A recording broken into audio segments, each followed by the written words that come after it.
And you're on. Ladies and gentlemen of America, Ryan Bundy joins you on your lunch break today, live from his maximum security cell, because we have left him there. But Ryan, you are here to talk to us today about the specific abusers at the CCA facility, funded by your tax dollars, America. You're paying for this, you Republicans and you Democrats and all you people that just let other people supposedly take care of your liberty. This is where it all ends up eventually. But you wanted to talk today, Ryan, about the 13th Amendment and everything that's going on with the strip searches that you and Ammon are being subjected to. And they're playing mind games with your brother. They're telling him that you've given up and you've surrendered, and these guys are the terrorists here. Well, before I go into that, I have a story I want to tell, and it will lead right into that discussion that we just announced. So okay. If you guys will bear with me for a moment, I'll go through this. Now, I'd like to tell you that this story is true. It's not a fabrication. I participated in it. This is me that's telling this story now. Now, before I go into the story, I need to give a little bit of background to lay a foundation. Now, the story, I'm calling it The Brave Little Lamb. And first of all, people need to know that sheep are not brave animals. They don't fight back when attacked. When in danger, they just run with the greatest of fear and try to escape. They tuck their heads into the flock, trying to hide themselves at the expense of whoever else is on the outside. They never face their fears. That's just sheep. Second of all, sheep almost always give birth to twins. Sometimes 3 or 4 or even 5, but seldom do sheep give birth to just one. Twins are the norm. I don't know why that is. It's just the way God created them, and most of the time sheep have twins. It's kind of interesting. Third of all, in our corral, at our ranch, we have 2 large hazel trees. Now, these trees grow fast, and they grow tall, and they provide good shade for the animals in the corral. But these trees have little integrity. They grow fast, but not strong. They are often breaking down in a strong wind or when their weight outgrows their strength. My story begins with the crash of one of these big trees into our corral, a common occurrence that usually does damage to the corral and creates a mess that needs to be cleaned up. This call is from an inmate facility. This particular branch of the tree had fallen into the entrance of the corral from one of our fields that cows and sheep use as pasture. At the time, we had some sheep there. The fallen tree did not completely prevent the sheep from coming in, but they had to jump through the branches to get in or out. The branch had been down for some time, so I decided that today would be a good day to clean it up. So I headed to the corral with the chainsaw. I climbed up into the tree to strategically take it apart from the top down for safety and efficiency. Now, the little band of sheep we had were in the corral, quietly asleep in the shade of the tree when I began my work. I started the chainsaw and cut the first branch, which came crashing down into the ground, closing off the exit even tighter. The sheep went berserk. They all jumped up from their sleep and began running around the corral trying to find another way out. Having none, one old ewe headed for the fallen tree and through the branches to get out free to the pasture. The rest of the flock quickly followed. I watched and waited and gave them a little time and a chance to get out before I cut my next branch. A few of the little lambs had a hard time overcoming their fear to go through the branches, but all of them made it, except for one. He was now all alone and just could not bring himself to go through that tree that had just fallen from the sky with the noise of the scary chainsaw and a mighty crash. Alone and closed off from his family, he bawled in fear, and he ran around the corral trying to find a way out. A few times he approached the fallen tree, but just could not find the courage within him to go through the branches. I was perched in the tree directly overhead, watching all of this and waiting patiently for him to find his way. The little lamb, in terrible fear, he bleated for help, but all the other sheep were gone, safe in the pasture. But then, from behind me, back from the field, back from safety, back into danger, came another little lamb, his twin brother, I assume. This little lamb came right up into the danger, bleeding for his brother. He went right up to the fallen tree to bring his brother safely out. Getting the attention of the trapped little lamb, he encouraged him. Seeing and hearing his brother through the branches, the little lamb finally gained the courage he needed to go through the fallen branches. Together, they run like hell to the safety of the pasture. Before I started my work, and I pondered for a moment the bravery of this second little lamb. The bravery that this lamb must have had to come back into the danger to rescue his brother. Do animals have love for one another? It appeared that this one did. This little lamb had nothing to gain for himself by going back into the danger zone. He had already gone through it and was safe with the flock, far from the noise in the falling tree, far from harm's way. But he went against his own nature as a fearful creature to go rescue his brother. He knew that he could not conquer the tree nor the chainsaw, and he surely did not understand This call is from an inmate facility. For what was really happening, but still he came. And by coming, he was able to give his brother the courage he needed to make it through the danger so that he could be safe too. That story, that took place in 1990. Now I want to tell you another true story. A story about my brother Ammon. This story began in the fall of 2015 and is still going on today. This is a story of a very successful man. Everything he touched seemed to turn to gold. Ammon had built a very successful business. He had numerous employees. He married a lovely wife and had 6 beautiful children. He owned more than one home worth hundreds of thousands of dollars. He owned an apple orchard growing a special variety of apples. He was happy, safe, and successful, prominent, productive, and prosperous. He had gone through the travails of life to acquire this place, and he was safe in his pasture, so to speak.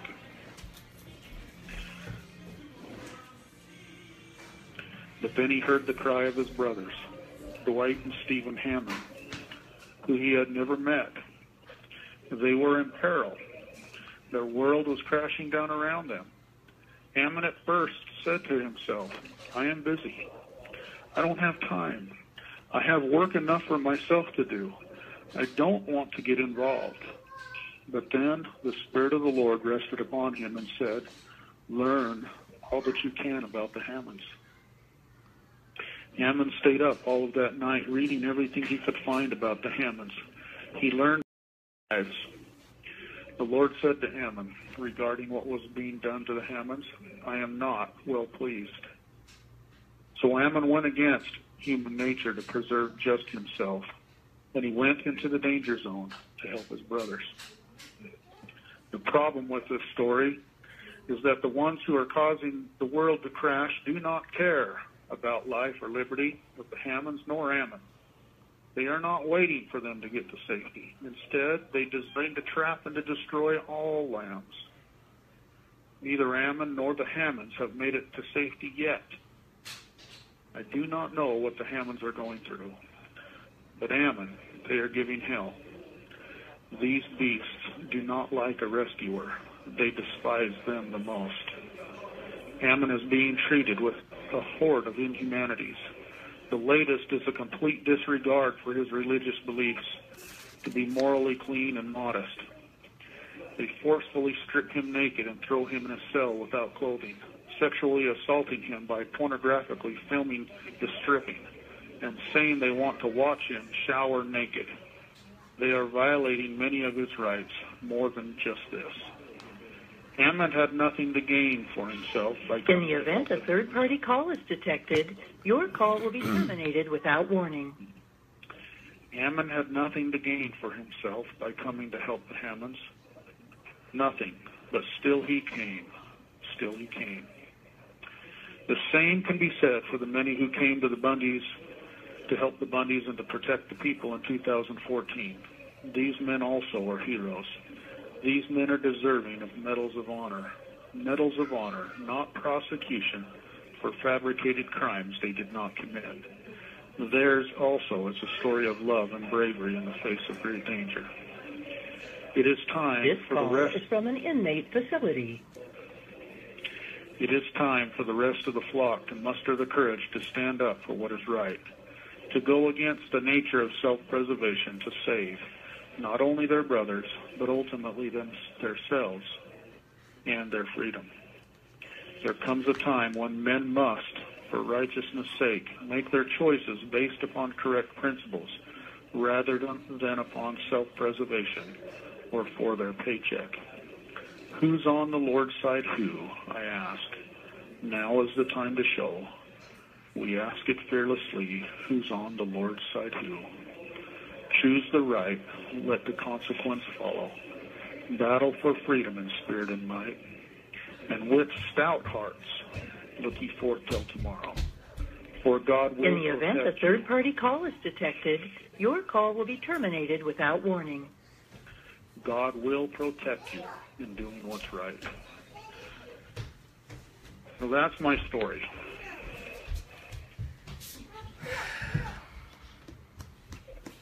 We need to stop being sheep. We need to stop being sheep. We need to stop being sheep. And it's time that we gather that courage that we need to stand up. I don't know what animal we want to refer or, liken ourselves unto, but not sheep. Nope. Not sheep. We hear a lot of talk about sheep dogs out there, but I don't see very many. I see a lot of guys. The sheep dogs are locked up in prison. That's a fact. Those that come to the aid of people in need, doing the jobs of sheriffs across this land, they're the ones locked up. So those of us that aren't locked up, we have a task to do. And it's not nearly as scary when people show up together. When we are united, we have the power. Yes, you do. Anyway, I can't tell anybody what to do. They've got to listen to the Spirit of the Lord, and they've got to act. But they've got to repent and be in a position to where they can receive that guidance from God. They can't hear Him if they're not listening. And they're not listening if they're not listening to God. If they're not obeying His commandments, then they're not in a position to hear. And so I always make that a part of my presentations, is to make sure that people are turning towards God and repenting. It's for their own good. It's for their own sake as well as ours. We need them. We need them to come rescue us. But they've got to be on firm ground themselves before they can do so. Now, as far as talking about the atrocities that are going on in here, particularly against Ammon, I don't have a prepared or an outlined speech. There's a lot of subjects we can cover. I can tell you more or less what's going on, and maybe we can discuss the parameters of that. Just so that maybe you want to start out by questioning. So the audience understands, the media will tell us you're resisting, which wouldn't be bad anyway. But the fact is you're not resisting. What you are saying is we're not going to take our clothes off for you. If you're going to put a gun in our face and remove our clothes, I'm not going to die over my shirt today. But that's where they're at. They want you to strip naked. They're doing this to break you down, to humiliate you. Ammon was in the bowels of the courthouse last week, strip searched 3 times, and he never made it into Judge Navarro's courtroom. So that was just harassment. That was strictly abuse. Well, I'd like to go over. Let's start here for a minute. I want to talk in general about the first 10 amendments to the Constitution. We call those the Bill of Rights. Now, if you would look at those, Keep talking, Ryan.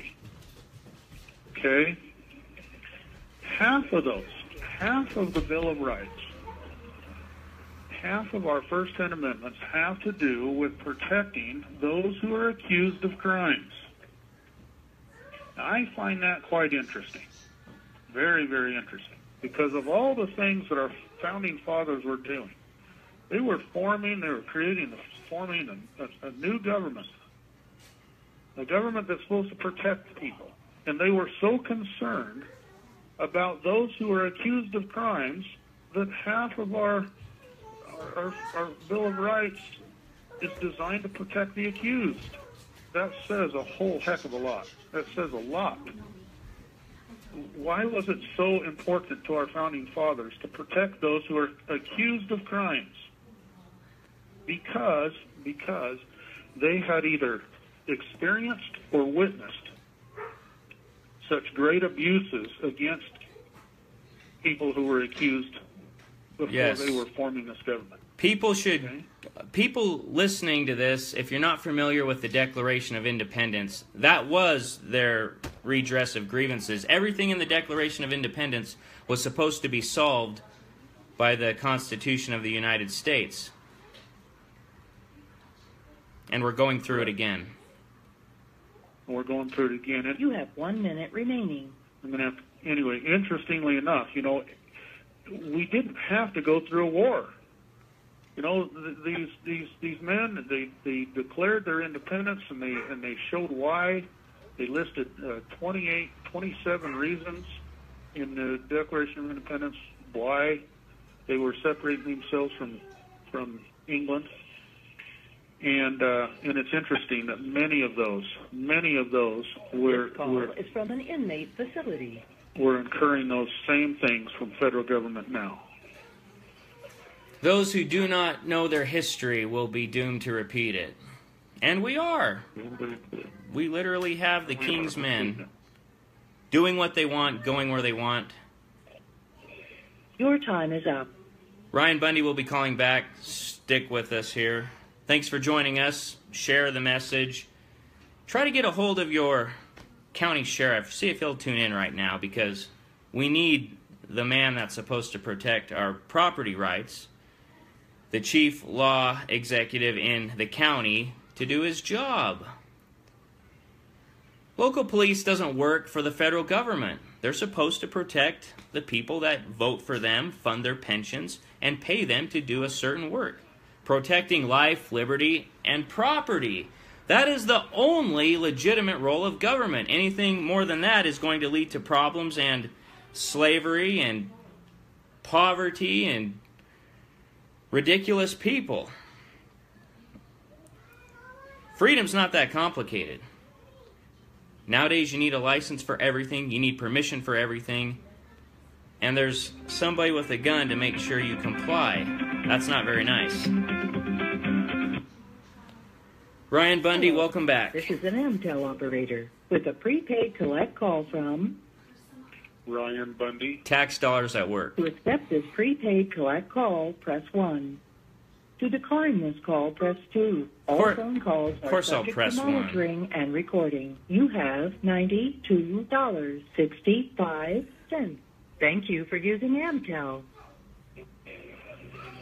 Ryan Bundy, welcome back. People across the land say they wish you were sheriff. Well, get me out. Absolutely. In a position, I will serve well. Absolutely.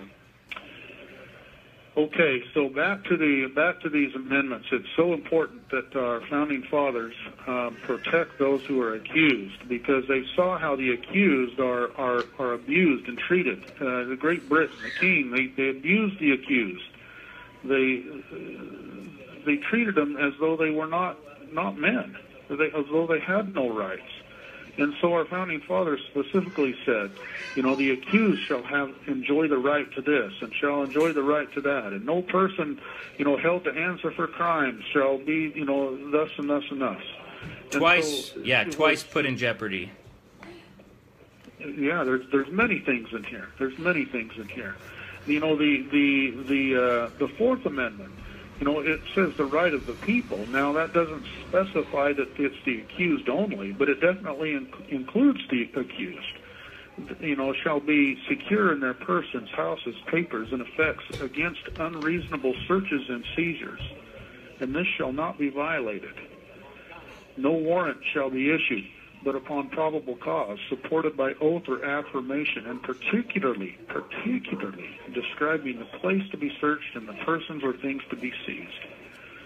And yet, Congress has gone about and made, Ammon has the number down exactly. He told me, I don't remember it. I think it's like 638 exceptions. 638 exceptions to the Fourth Amendment. The Fourth Amendment is, 3/4 of an inch thick on a little pocket-held book, and yet they make 38 exemptions to that.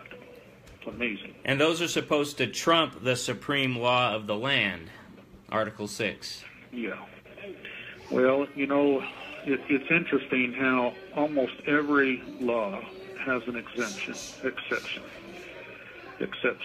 Okay, simply the commandment to keep the Sabbath day holy has an exception. We call that the ox in the mire. If your ox fell in a hole in a mud pit, are you going to leave him there to die just simply because it's the Sabbath? No, you're going to pull him out. But the exception is the exception. It's not the rule. The problem is that oftentimes when there is an exception, then everybody wants to rely on the exception, and then it becomes the rule, and the rule is forgotten. And that's what's happening to our Constitution, not just this Fourth Amendment, but to all of them. We're making all these exceptions. The Sixth Amendment, it says in all criminal prosecutions, the accused shall enjoy the right to a speedy and public trial by an impartial jury. It says enjoy the right to a speedy trial. And who does it say that belongs to? It says that belongs to the accused. It doesn't belong to the general population at that point. Not until you're accused do you enjoy the right. It doesn't belong to Congress. They can't interpret it. It doesn't belong to the court. The court can't tell you how it's going to work. It doesn't belong to the prosecution. It belongs to the accused. But I don't want to go down that road so much. I want to stick closer to the Fourth Amendment and the violations that are being placed upon Ammon particularly. Let's get into it. Who's this Captain Genie guy? Okay, well let me go a little bit further here. Okay, the other right that's being completely ignored is that we are supposed to be innocent until proven guilty. Innocent. That's the American standard. That's the standard by which all of this is put together, is that a man is not guilty until he is proven beyond a reasonable doubt that he has committed a crime.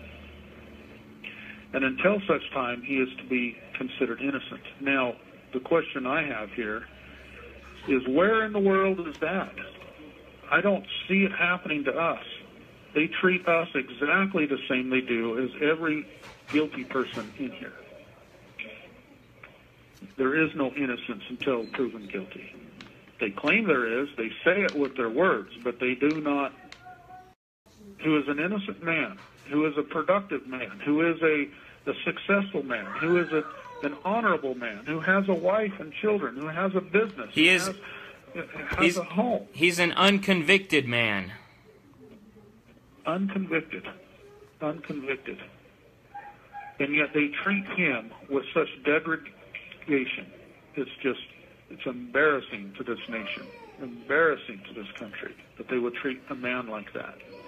I don't believe they should treat the guilty men in such a bad way. But under the 13th Amendment, we did mention it here. And by the way, I want to bring this up. Anyone in America who believes that slavery is not legal in America, you are strongly in the wrong. Slavery is alive and well in America, and it's legal. This call is from an inmate facility.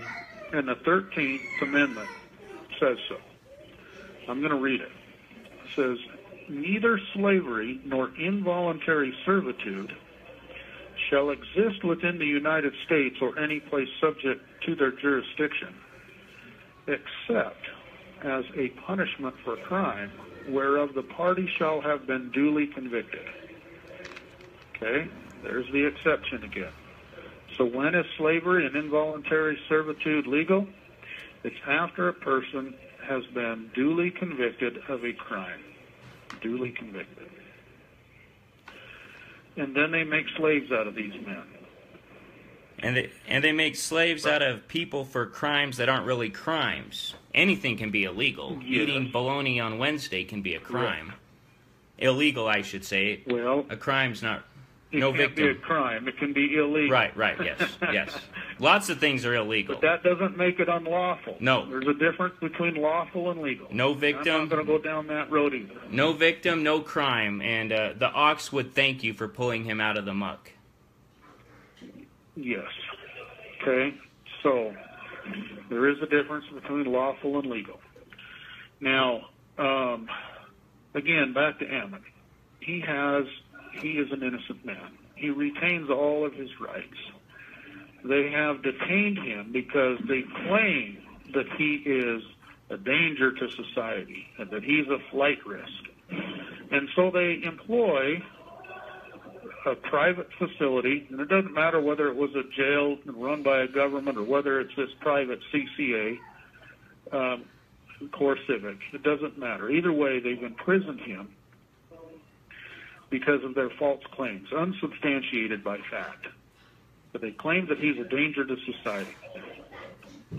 And with that, this facility has one obligation, and one obligation only.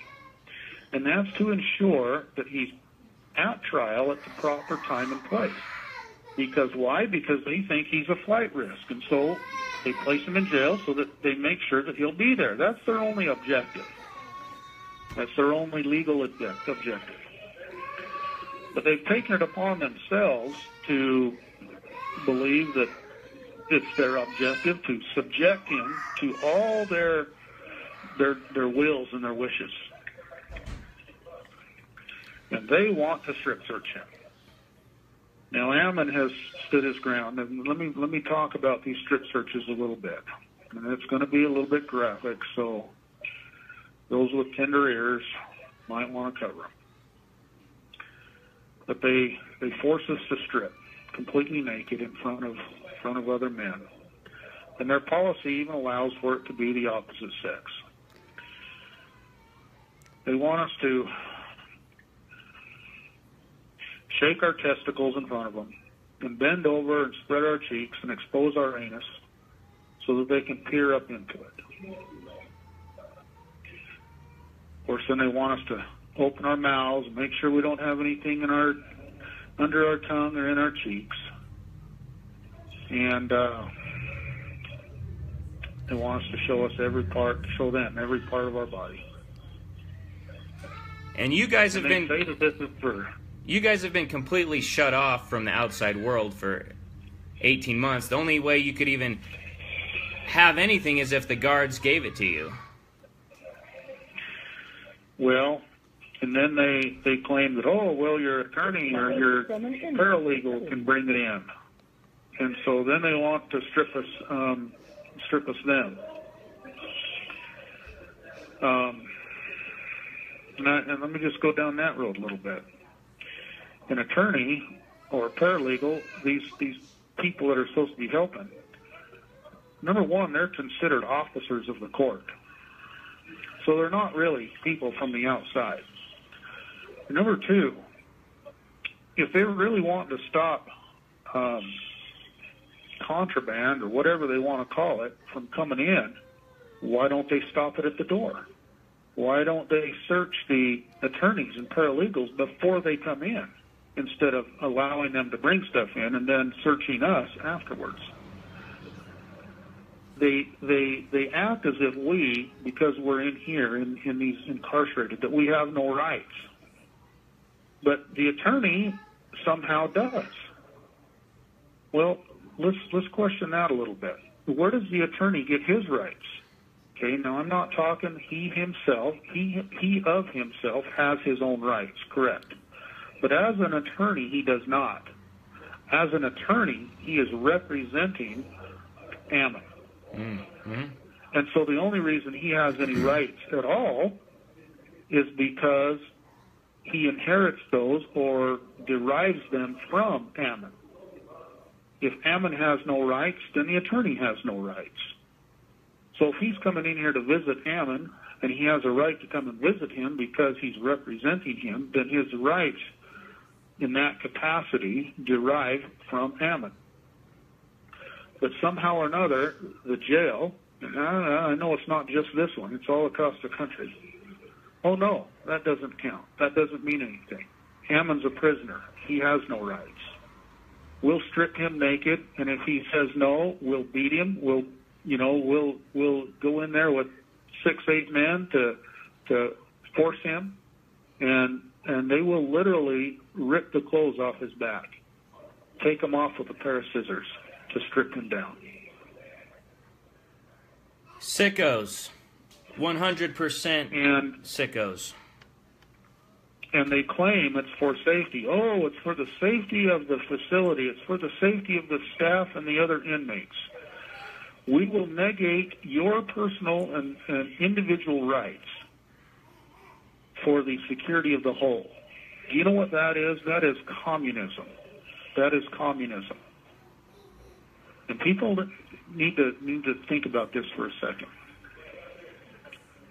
These rights that each one of us have are individual rights. The community does not have rights. Individuals have rights.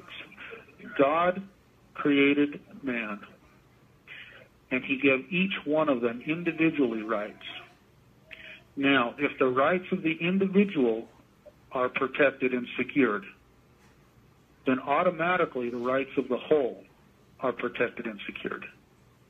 But when you go about trying to protect and secure the rights of the community, then the individual rights are left behind and they are forgotten, and individuals' rights matter not. Individuals can be destroyed, and it doesn't matter because the group is safe. And too long in America, we have been preaching, we got to do this for the good of the community. We got to do this for the good of the country. We got to do this for the good of this. The greater good. BS. There is no greater good than to protect the right of the individual. There is no greater good than to protect the right of the individual. And when each individual's rights are protected, then the rights of the community are protected automatically, without thought. Communism is the effort to try to protect the rights of the community, and they forget the individual. Well, that's a lie, but yeah, that's what they say. That's the lie they use. And that's what they tell us. That's the lie that they use. Yes. Well, and it's been preached. I remember learning about that even when I was in kindergarten in kindergarten. That's why public schools are there. That thinking has led to the deaths of 100 million people over the last century. Well, and here's the other thought to think. Safety. We hear safety first. So let's be safety. Public safety. Department of Public Safety, or safety this or safety that.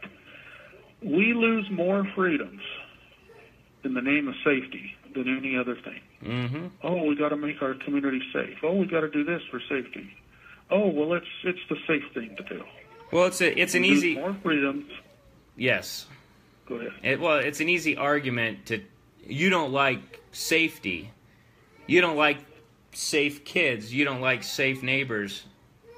And if we don't recognize the lie when we hear it, we're contributing to the problem.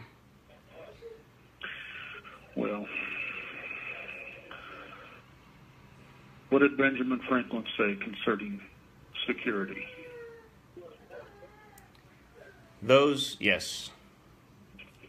He said, those who sacrifice liberty for security deserve and receive neither. Now, I don't know if I quote that exactly. I need to find that and learn it exactly. Close enough. That's yes. Close enough. Yes. It's absolutely true. Those who sacrifice liberty for security receive neither. Because once your liberty is gone, then your security is also gone.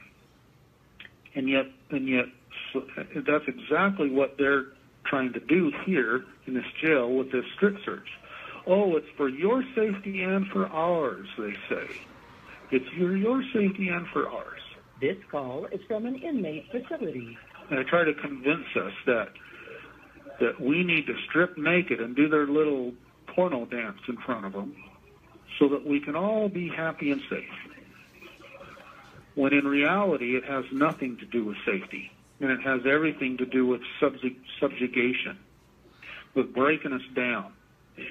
Now, perhaps, the first time someone's brought in off the streets, who knows what he has? Perhaps maybe one time would be justifiable coming in. But these guys in here, and particularly this jail, more so than the other places that we've spent time, they want to strip 3-4 times more often. Well, let me ask you this. How often do they find anything?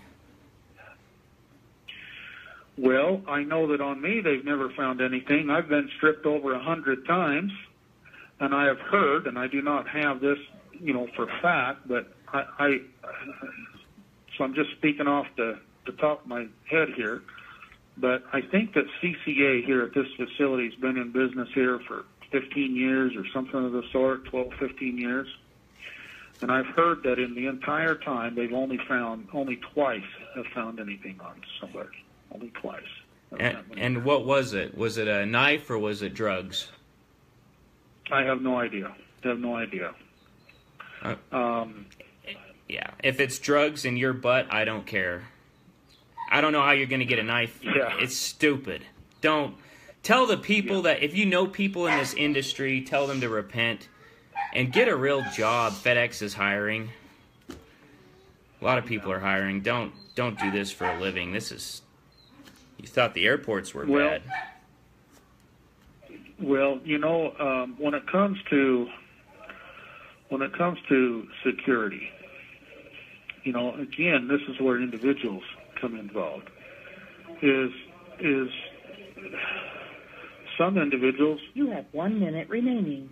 A history of drug use or repeated, violent, occurrences or... or they've been in and out of jail 100 times and they're bringing, stuff in. I mean, maybe those type of people might need to be searched more. But consider who Ammon is. Again, a family man, a businessman. He doesn't have a criminal history. Of course, these guys want to apply communism again and say, oh, well, we got to treat everybody the same. It doesn't matter who you are. We're treating you the same. In other words, it doesn't matter whether you're innocent, you're guilty, or anything at all. This is communism, and this is how communism works. These guys know very well what they're doing to you, sir. They know very well what they're doing. I suppose Ryan will call back to finish up the next segment. What are your thoughts? Leave some comments here. I think if you have drugs in your anus, that's your business, and... Not my problem. Not my problem. And I don't know how you'd get a switchblade up there anyway, and prisons are an abomination. It is another form of slavery. Either the taxpayer pays for it,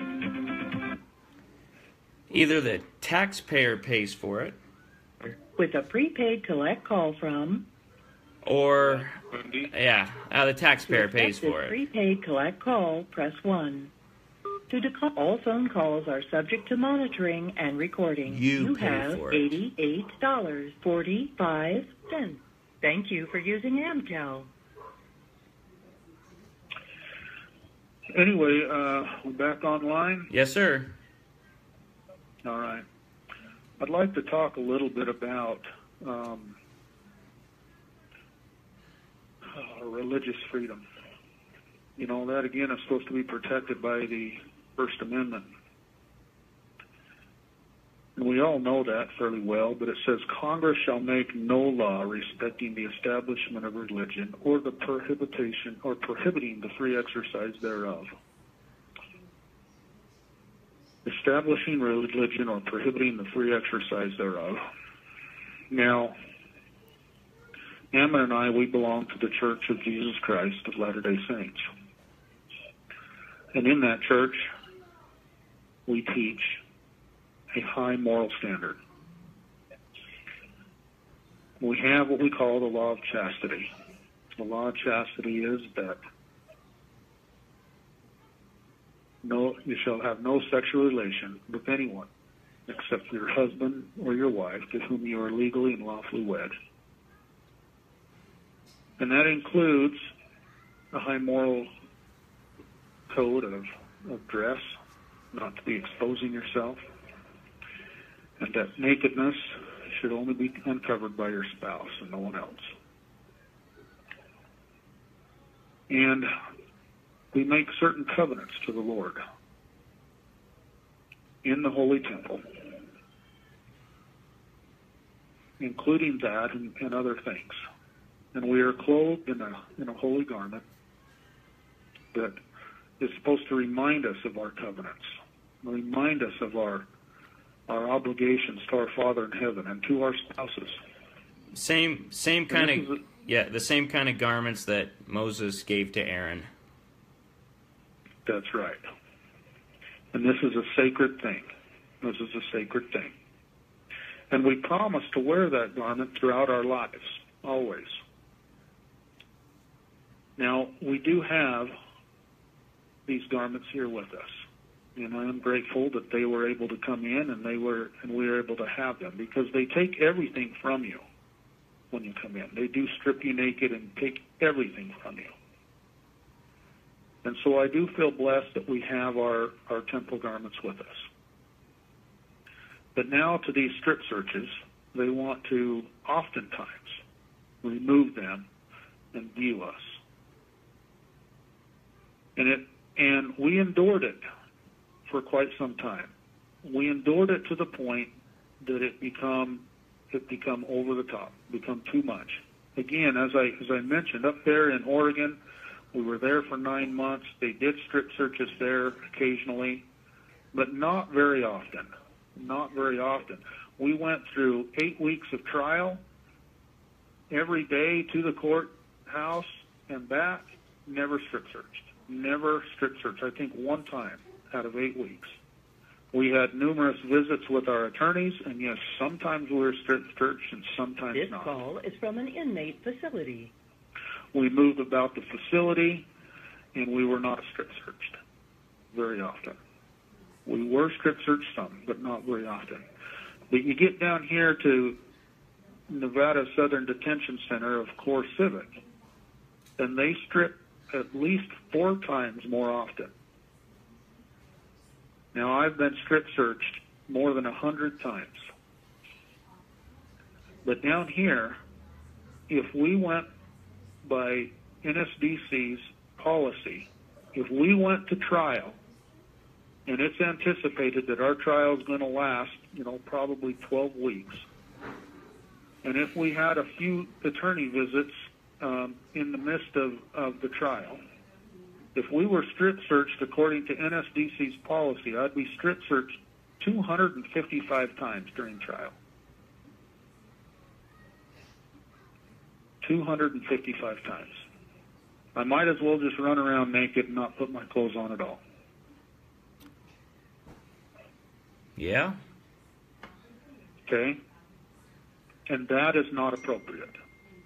It's not necessary. It's not necessary for the security of the facility. It's not necessary for the security of the court. It's not necessary for my security. That is complete degradation. Ryan, have you ever had guards come to you and say, hey, we're not going to do this. We'll just pretend we did? Me? Yes. We'll say we'll not say we did, or whatever. Yes, I've had that. So. Well, that's good. Okay. You asking me?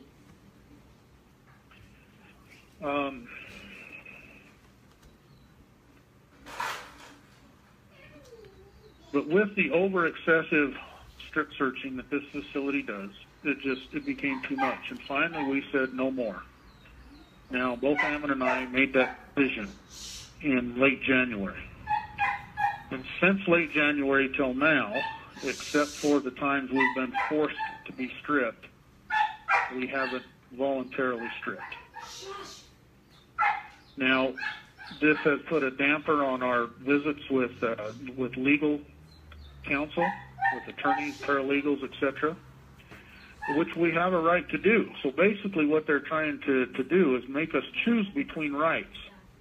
We're either going to violate your Fourth Amendment right to be secure in your persons, papers, and effects of things by stripping you out naked, or we're going to violate your right to the assistance of counsel and meeting with your attorneys. Or we're going to violate your right to be present at court and trial, which is what they did to Ammon the other day, which is quite ironic because by doing so, they completely missed their whole objective. Remember what their objective is to ensure that he's at trial or at the court at the proper time and place? Yep. And yet he's been in jail here for 19 months, and then they fail at their objective because of a sideline issue. Yep. Yeah, he was in the courthouse. He just wasn't in Queen Navarro's. No, he wasn't in the courthouse. No, he wasn't in the courthouse. He never left the jail here in Pahrump. Oh, I was not aware of that. So he got stripped 3 times, and then he got left in Nye County. Correct. Oh. Another day at the Nevada Southern, I suppose. Yep. See, now Nevada Southern, they continue. They want to blame it on everybody else. It's a ping pong game going on over here. They'll say, "Oh, well, we have to. We have a contract with the marshals, and the marshals dictate, what we do." And so the marshals are the ones that are requiring all these strip searches. Of course, at the courthouse, the marshals run the courthouse, you see. So at the courthouse, I had a conversation with Doyle Decker, who is the chief or the head marshal there. And he said, "No, that's not our policy." He goes, "We don't require all those strip searches." He's like, NSDC has proposed a policy to us, and we've approved their policy, but from an inmate facility. We don't mandate that those things be on the policy. So he has approved the policy, but he's not necessarily mandating the policy. In other words, NSDC could change their policy and still have their policy approved. Okay? But then the other thing the jail does, and not just with this, but with other things that we need, they say, "Oh, well, you got to get a court, get a court order from the judge." But then we'll go through the effort to go get a court order from the judge on this thing or that, and the judge is like, "Oh, I can't tell the jail how to run." And so they ping-pong it back and forth, and we don't have what we need. Nope. But they'll do the same thing with the marshals. "Oh, it's the marshals' fault," or the marshals tell us that we have to do it because of the marshals. And then the marshals say, "No, it's not us, it's them." Mm-hmm. Ping-pong, back and forth, back and forth. In the meantime, our rights are being violated. In the meantime, it takes weeks and weeks to get through any one of these stupid little things. And in the end, we don't get through it anyway. And they just continually go on violating men's rights, treating innocent men as though they are guilty, depriving them of what is necessary to be able to effectively defend themselves. But it is profitable. You were talking about the 13th Amendment, and slavery, like you said, did have an exception. When people go to jail, they're either, in the olden times, they did a lot more work. They still do work today. There's a whole list of industries out there that profit from subsidized inmate labor. The taxpayer pays. Guys like you pay by, you guys suffer the pain. Taxpayers pay for it. You guys suffer the pain. But it's a business. Well, whether or not we are laboring, whether or not we are producing anything, we are still slaves. We are slaves because this is involuntary servitude. Am I able to serve my family? Am I able to earn a living for them right now? No. And yet these guys, by having me in their facility, are making money. That's how they make money, by having us here, by contract. They are being paid by the federal government to house us here for a profit. Therefore, whether or not I do labor for them, I am their slave. Yes. Because I'm not able to serve myself and to serve my family. It is involuntary servitude. I'm serving them. You're feeding their family. Absolutely. And you know what? They readily admit it. You know, we ask, we'll have a conversation with this guard or that concerning these matters, and they're like, well, I've got to feed my family. Yeah, well, who do you think's feeding mine? Mine are living off of the good graces and the donations of you people out there, which I'm very thankful for. Tell them next time I fed you first, I raised beef. I used to raise beef. Again? Tell them next time that you fed them first because you're a rancher, you're a farmer. You used to feed them. Yeah. Maybe not. They're probably beyond any reason there. Well, again, as you noticed at the end of my story, I said we have got to start basing our decisions on correct principles rather than upon their paycheck. They are telling me, well, I've got to feed my family. I've got to earn. I'm just doing my job. I'm just doing my job. Well, your job is stealing the lives of other men. And your job is taking from them to provide for yourself. They're sold out. The devil has bought their souls. They're sold out for a weekly paycheck. But they can still repent if they want to.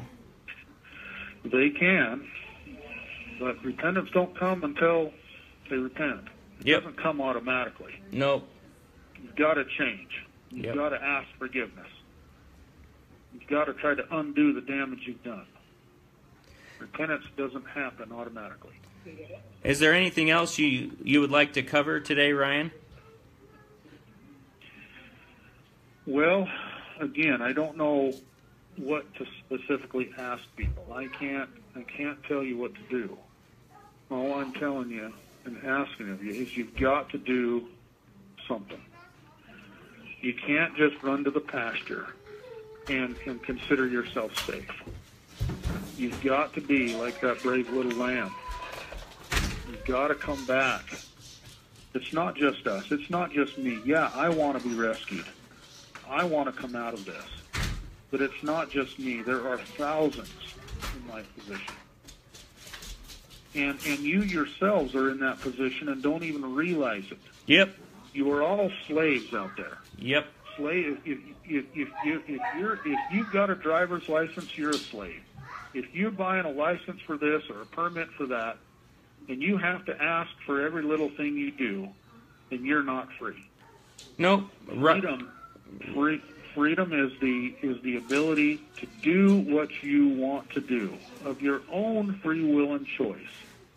Now, granted, we cannot violate the laws of God, and we must honor other men's rights by by loving our neighbors as ourselves, and doing unto others as we'd have others do unto us. And in the most basic terms, do no harm. We cannot violate God's law. But if we subject ourselves to all of these artificial laws, not natural laws, not common laws, but these man-made, artificial, fabricated junk laws, then you're not free. You're a slave. So Nope. Wake up, America. Wake up. Realize who you are, that you are a child of God, and that He has sent you here This call to is experience from the life facility. as a free man. And that freedom is most important. I can't tell you what to do. You're going to have to rely upon the Spirit of the Lord. But you better wake up. Awake to our awful situation. And I tell people, we're not locked up, but we will be eventually. What we allow happen to you guys will eventually be normal. It's history. It's normal. What we allow... It's becoming quite normal now. It's becoming quite normal now. Just like this strip search. You know, they say, oh, well, it's just routine policy. We just strip search everybody, you know, whenever we want, whenever we say. And if you don't do what we say, then, you know, then we're going to beat you, and we're going to forcefully strip you, and we're going to throw you in a cell naked without any clothes or blankets and leave you there for a day and let you be really, you know, anyway. Yep. Here's the thing. This is communism again. But the only solution to everything is apply more force. You don't do what we want, apply more force. You don't abide by our policy, we'll apply more force. That's the solution to everything. Ryan, we're going to... Thank you. We're going to have to do this again soon. Okay. We'll figure it out. We all have something we need to do. We will figure it out. Well, I want to end with, again, saying thank you to everybody for the support you have been giving and for taking care of my wife and family on the outside. I am so grateful for all the help you've done. But this is not over. We've got to get our freedom back. So thank you. This call is from an inmate facility. All right. Join us next time, America. The shirts that said, I am Eric Parker, I am Ryan Bundy, it's true. What we allow happen to our neighbor will eventually be our fate. You only have to study a little bit of history to see that. Speaking about the collective, eventually it's your turn. So join us next time on the Am and Bundy Facebook page. Why